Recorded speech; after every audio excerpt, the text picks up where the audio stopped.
नमस्कार दोस्तों, स्वागत करते हैं डेली न्यूज़ अलर्ट में। आप सभी का बहुत बहुत स्वागत है दोस्तों आपने अभी तक चैनल को सब्सक्राइब नहीं किया तो सरकारी योजनाओं के लिए सबसे पहले आपके पास पहुंचे तो सब्सक्राइब कर लीजिए, साथ ही बेल आइकन दबाना मत भूलिए, क्योंकि जब भी कोई बड़ी खबर अपलोड की जाए तो आपके पास सबसे पहले नोटिफिकेशन आ जाए। तो दोस्तों, मध्य प्रदेश से बड़ी खबर निकलकर सामने आ रही है। अलग अलग जिलों में मुझे सुन रहे भवन संनिर्माण कर्मकार मंडल के मेरे प्रिय मजदूर बहनों और भाइयों,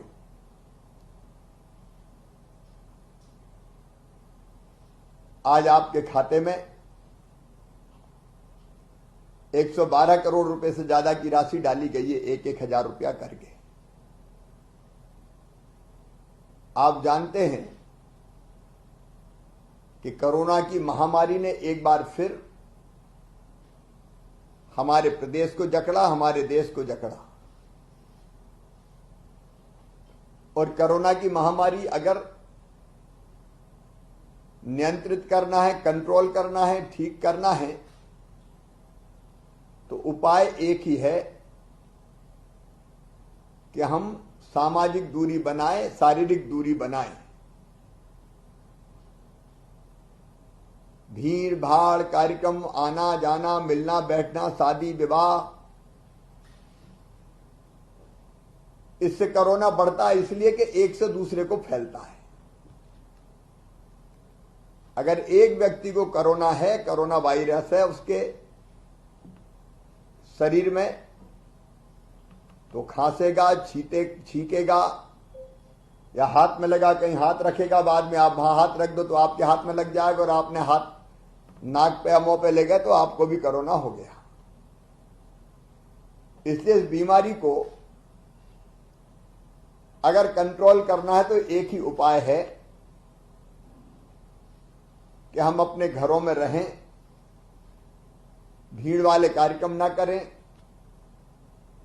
घर में भी हम दूरी बनाए, एक से दूसरे के बीच कम से कम 2 गज की दूरी रहे, मास्क लगा के रखें। ये मास्क की बात बार बार इसलिए कहते हैं कि नाक के और मुंह के जरिए ये शरीर में अंदर प्रवेश करता है। तेल जैसी चीजें जो बहुत जरूरी है वो भी खरीदी जा सके। मेरे प्रिय बहनों और भाइयों, पिछले साल भी 2 बार आपके खाते में एक एक हजार रुपया डाले थे ताकि संकट के समय आपका काम चल जाए। तुलसीदास जी ने रामायण जी में लिखा है, धीरज धर्म मित्र और नारी, आपातकाल परखिए चारी। लेकिन सरकार की परख भी आपातकाल में ही होती है। जब हम मजबूर हैं, परेशान हैं, तब सरकार मदद करे तो सरकार है, और मामा की सरकार मदद ना करे ये कैसे हो सकता है। इसलिए हमने तय किया कि एक एक हजार रुपए की राशि भी खाते में जाएगी। मेरे प्रिय बहनों और भाइयों, अब कोरोना कंट्रोल हो रहा है, थोड़े दिन में काम धाम सामान्य हो जाएंगे, लेकिन कोरोना काल में ही हमने फुटपाथ पर सामान बेचने वाले गरीब, लगभग मजदूरी करते छोटे छोटे दुकानदार, हाथ ठेला वाले, गुमटी वाले, उनके खाते में भी एक एक हजार रुपया डालने का फैसला किया था ताकि उनकी मदद भी हो जाए। कोरोना में जो बीमार हुए, आप सबको आयुष्मान कार्ड बना के दिए, भगवान न करे आप कभी बीमार हो। 5 लाख रुपए तक का इलाज साल भर में निःशुल्क होगा, प्राइवेट अस्पताल में भी। सरकार सबकी, लेकिन सबसे पहले भैया गरीबों की है रे। इसलिए आपके लिए संबल योजना भी बनाई, और संबल योजना में बच्चों की पढ़ाई लिखाई निःशुल्क, बेटा बेटी के जन्म देने के पहले 4,000 और जन्म देने के बाद 12,000, 2 बेटा बेटियों तक बहन को देने का प्रावधान किया। बिटिया की शादी के लिए पैसे। हमारी इस योजना में भी बिटिया अगर है हमारे परिवार में तो शादी की जवाबदारी हमारी है, बिटिया की शादी में पैसे नहीं लगेंगे। सस्ती बिजली देने का फैसला किया। बीमारी में इलाज हो जाए। मृत्यु की मैं बात नहीं करता, लेकिन उस पर भी अनुदान है। एक्सीडेंट में 4 लाख, सामान्य मौत पर 2 लाख, अंतिम संस्कार के लिए 5,000। ये संबल योजना, मुख्यमंत्री जन कल्याण योजना हमारी ताकत बनी, हमारा संबल बनी। सरकार आपके साथ खड़ी रही और इस कोरोना काल में भी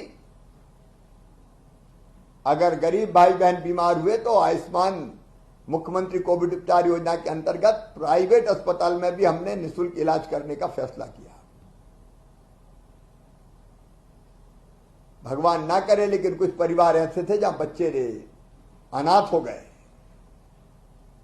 उन बच्चों को जीवन भर 5,000 रुपया पेंशन, 24 साल की उम्र तक 5,000 रुपया पेंशन दी जाएगी, निःशुल्क राशन दिया जाएगा, पढ़ाई की व्यवस्था की जाएगी। एक नहीं कई तरह की योजनाएं चलाई। इसलिए कि मैं आपके लिए हूं, भारतीय जनता पार्टी की सरकार आपके लिए है। प्रधानमंत्री जी के नेतृत्व में हम कोरोना से लड़ रहे हैं। आज आपसे मैं अपील करना चाहता हूं, कोरोना तो अब कंट्रोल हो रहा है, इसलिए धीरे धीरे हम खोलेंगे 1 तारीख से। लेकिन वायरस तो है, कहीं थोड़ी गया है। और अगर हमने भीड़ भाड़ मचा दी तो फिर से कोरोना बढ़ने में देर नहीं लगेगी। और अभी कितना कष्ट हमने उठाया है, जो बीमार हुए उन्हें कितनी परेशानी भुगती है, जो बीमार नहीं हुआ उनके भी सारे काम धंधे बंद हो गए, कितनी तकलीफें आई है। क्या बार बार हम ये तकलीफें झेलेंगे? आखिर कब तक हम बंद करेंगे? इसलिए एक निवेदन आपसे कर रहा हूं, कोरोना से बच के रहना है तो देखो भैया, अभी भी कोरोना से लड़ाई के लिए गांव गांव में क्राइसिस मैनेजमेंट कमेटी बनी। गांव के लोग ही तय करें जनता कर्फ्यू के बारे में। गांव की क्राइसिस मैनेजमेंट कमेटी, शहर की क्राइसिस मैनेजमेंट कमेटी, वार्ड की शहर में और ब्लॉक की क्राइसिस मैनेजमेंट कमेटी और जिले की क्राइसिस मैनेजमेंट कमेटी।